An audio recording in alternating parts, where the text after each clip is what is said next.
Why and how might my curriculum be culturally bound?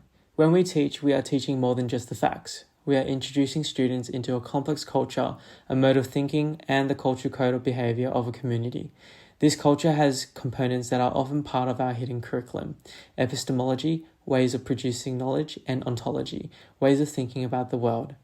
The white possessive, the British Empire, established itself through colonization, which involved disposition of the original owners of the land.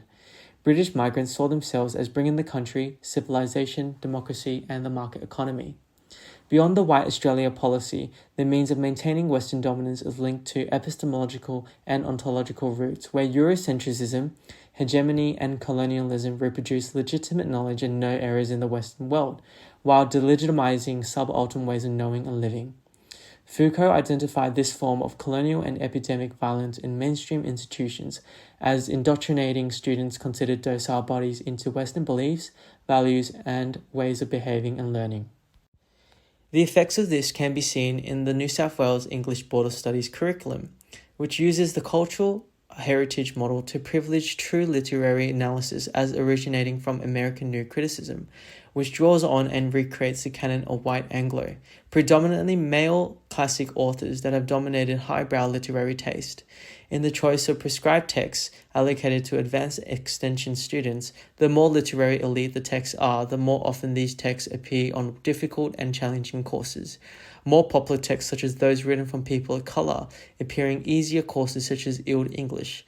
This means that students that aren't from the dominant culture are disadvantaged if they don't choose courses and texts with Western canonical authoritativeness.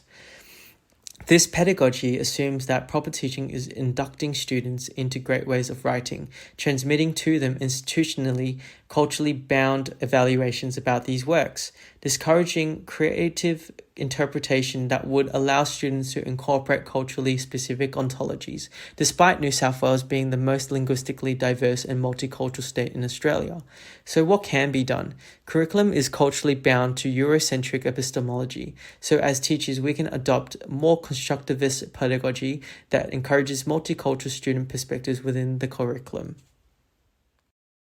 Created using Powtoon.